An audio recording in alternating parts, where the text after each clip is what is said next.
Hi everyone, welcome back to my YouTube channel. I hope all of you are safe and thanks a lot for giving so much support for my YouTube channel.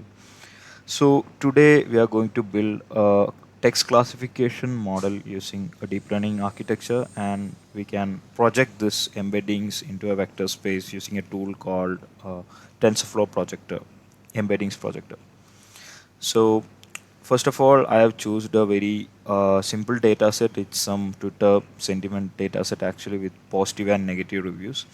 So it just for a demonstration purpose, I'm using this particular data set. You guys can actually use your data set on based on your requirement basically. So first of all, we need to import all the packages. So we are loading TensorFlow, and we are making use of Keras preprocessing for having a tokenizer and a pad sequence part. So first we need to kind of import. So let me first remove all the things so that I can actually run it once again. So we have to go to kernel and restart and clear output. So we have a whole new set of things here. So first of all, we need to kind of import all the packages. So I'm just running that particular part where I'm importing all the packages required. So along with it, okay, so we have some warnings, but that's not a problem. And now we need to kind of load the data which we are using. So as I said, this is just a dummy data, like which is having some tweets, that's all. And it is having positive and negative tweets. So next part obviously is cleaning, and it is purely based on your requirement, like how to clean, what to clean, and everything. So I just copied one of my function which I was using in some other work, and I'm just cleaning my data set a bit.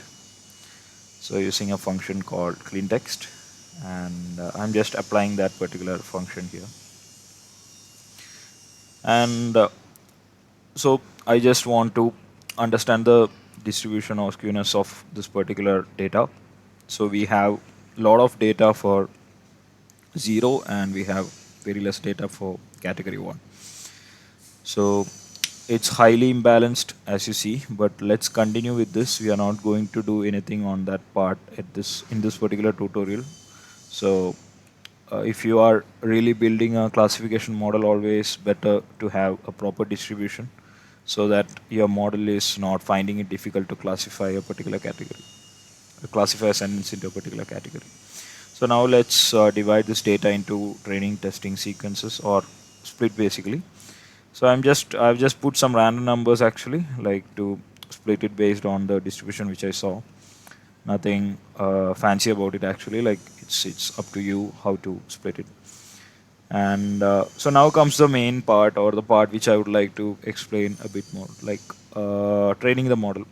So this is so we are kind of converting the text into sequences where we are actually making it kind of like an embedding. So first of all, we have some parameters which we need to declare. So first one is vocabulary size. So in the model, what is the vocabulary? So we are defining it as 500 here. And what is the dimension? So that means a sentence should be converted into a vector, and what is the dimension of that particular vector? So that is 8. And what is the maximum length of that particular vector? So it is 30. And I'm giving truncation type post, and so this is nothing but OOV token. So this is out of vocabulary token. That means when a word is coming out of the vocabulary, then that word will not be assigned the number, but it will be assigned into a token called OOV token. So OOV token will be having a number corresponding to it, and that will be assigned to that particular word which is not there in the vocabulary. So that is how it is handled here. And padding type, so we have to pad. Suppose the sequences are not of the same length, we need to pad some numbers actually. So that one we are using post. And sorry. So we have to declare a tokenizer. So our tokenizer is nothing but we are declaring number of words as vocabulary size. Then I'm just giving some filters, and I'm giving OV token as OV token, and I'm just fitting the model here. So let's try running it. Sorry, I think I haven't run this. Okay. All right. So now if you see here, you can see OOV is declared as 1, user is defined as 2. Like that, each word is having a number here. Okay. So if you scroll down, like you can see a lot of numbers here actually. So till 30,794. Okay. But we are giving only 500 words as the vocabulary size. So I'll explain how we are handling that particular part. So now give the or let's convert the sentences into sequences. So that is the crucial part using this tokenizer. So we define the tokenizer with vocabulary size and OV token and everything. And now we are going to convert the sentences into training sequences or test sequences basically. So now let's see what is happening here. Okay. So let's go line by line so that it's more clear to you guys. So let's add few cells here. Okay. So here in this case, it is tokenizer.text to sequence training sentences. Training sentences, as you are aware, it's nothing but the sentences. We are just converting that sentences into sequences. So that is nothing but our training sequences is here. So if I run here, what happens is like each sentences is converted into a sequence like this. So if you take a closer look, so let's now drill down here. So let's say I have a training sentence. Okay, let's take the first case and let's take the training sequences here. Okay, okay. So my training sentence is user. My first sentence is user CNN calls Michigan Middle School build wall. Okay.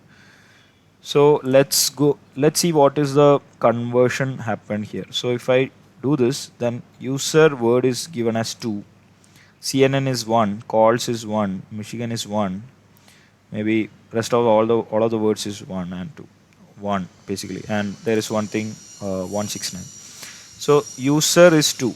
Let's go back to our vocabulary and see what is the value of user. So let's scroll it up and try to understand what is the value given to. Sorry. Okay. So let's scroll it up and let's see what is the value. So user is given 2. Okay. And OOV token is nothing but 1. So in this example, it is clearly evident that many of the words are out of the vocabulary. That's why it is being assigned as 1. And what is in the vocabulary is assigned a number. Okay. And this is happening to all of the sequence. So for example, if I'm going to another sentence 1, and let's see what is the training sequence which it's being converted. So this particular sentence, okay, all of the words are in the out of vocabulary category. So it is given as a number like that.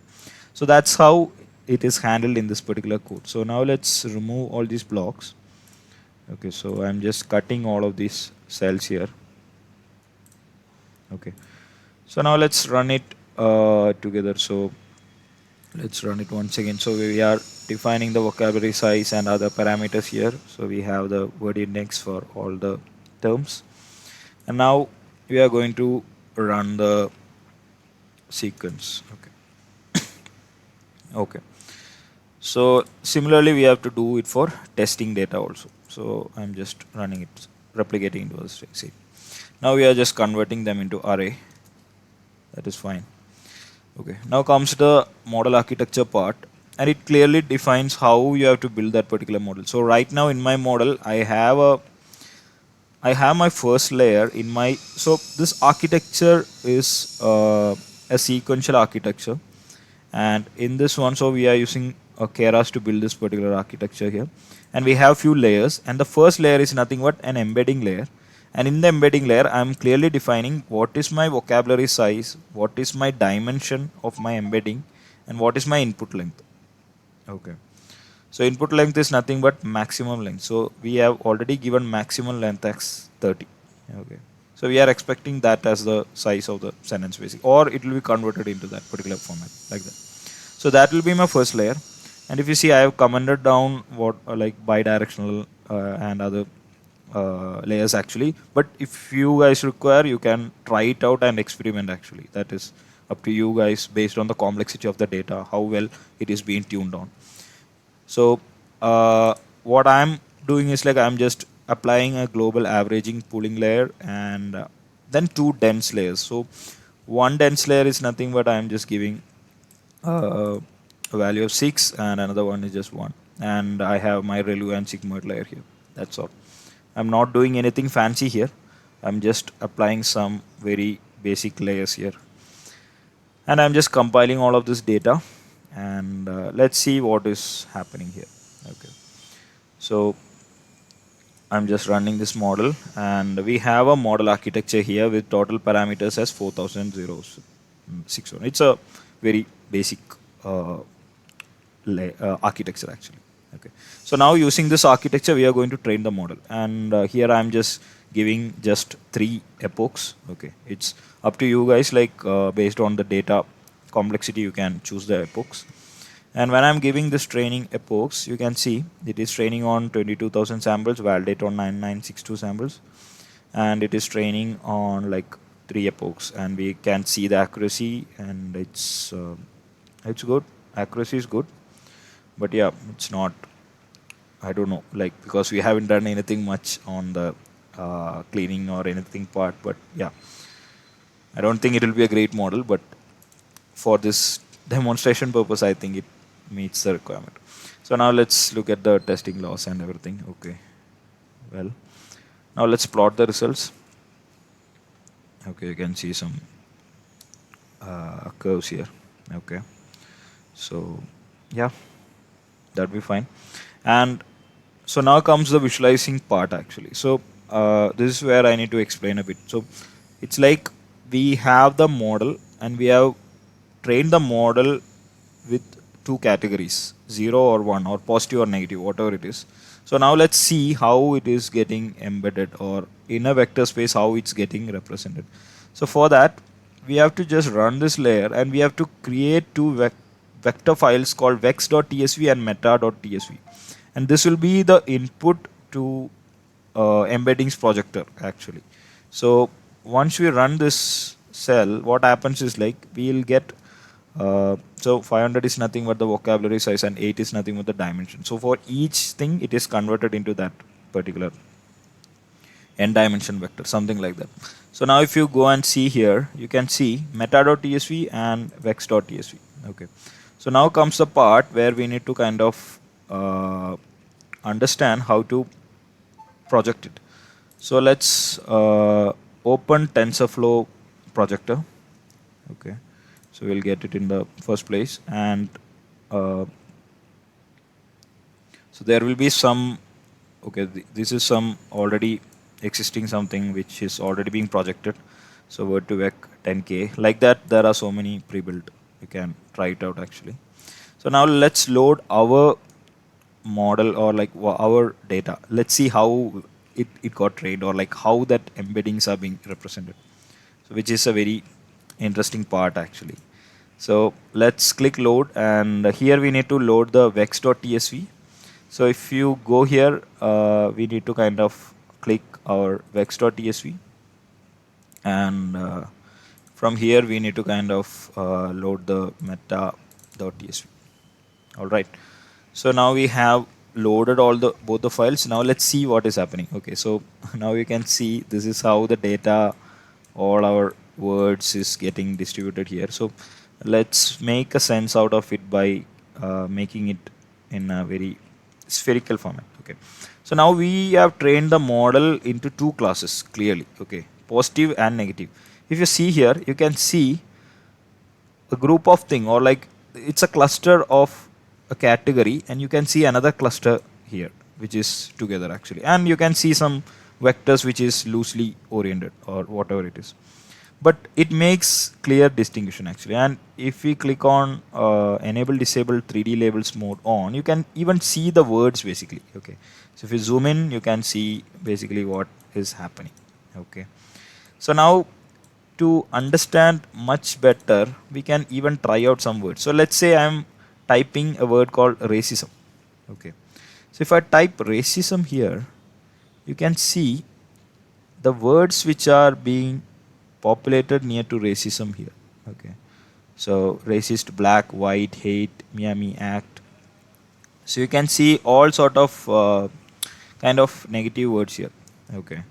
So it clearly kind of uh, what to say? It clearly clustered together in a space. Okay, that's the best part actually.